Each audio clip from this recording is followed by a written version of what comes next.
আসসালামু আলাইকুম রহমতুল্লাহ। আপনারা যারা কবুতর পালেন তারা অবশ্যই প্রত্যেক মাসে অন্ততপক্ষে একবার হলেও কবুতরের বাসাটা পরিষ্কার করে দেবেন। আমরা সব সময় আমাদের কবুতরের বাচ্চাগুলো যখন খাবার উপযুক্ত হয় তখন আমরা কবুতরের বাসা পরিষ্কার করে দিই, পরিষ্কার করে জীবাণুনাশক স্প্রে করে দিই, আর চুনটাও দিয়ে দিই আমরা।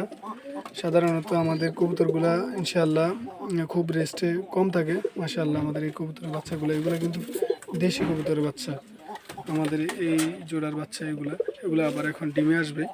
আর আপনারা যে কাজটি করবেন অবশ্যই যে আপনি কৃমির ডোজটা করবেন। আমরা উন্মুক্ত ভাবে পালন করি, আমরা সেটে পালন করার কারণে আমরা 3 মাস বা 2.5 মাস পর পরে আমরা কৃমির ডোজটা করে থাকি। তাই আমাদের কবুতরগুলো মাশাআল্লাহ সবসময় বাচ্চা দিয়ে থাকে।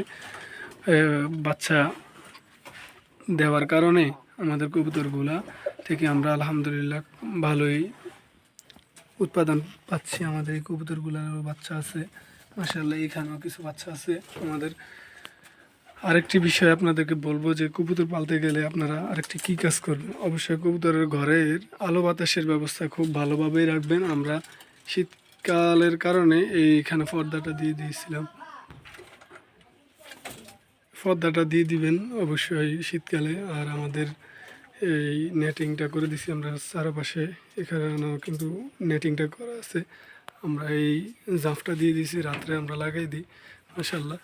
আপনাদের কাছে আরেকটি যে জিনিস জানতে চাই যে আপনারা ঝর্ণা শার্টিংটা যদি আপনাদের কাছে কারো কাছে যদি থাকে আপনারা আমাকে জানাবেন। আমার এই কবুতরটা আমি বাচ্চা থেকে বড় করার পরে এটি এখন মাদি হয়েছে, এটির জন্য একটি নর প্রয়োজন বা ফাড়ার প্রয়োজন। আপনাদের যদি কারো কাছে থাকে আমার কাছে আমার কমেন্ট বক্সে জানাবেন বা মেসেঞ্জারে নক দিবেন। এই কবুতরটা খুব খুব তাড়াতাড়ি ডিম দিবে।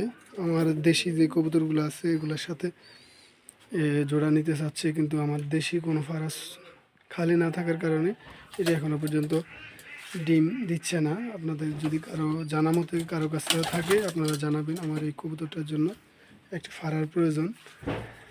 আজকে পর্যন্ত বিভিন্ন প্রকার পরামর্শমূলক ভিডিও পেতে আমাদের সাথে থাকুন। আসসালামু আলাইকুম, আল্লাহ হাফেজ।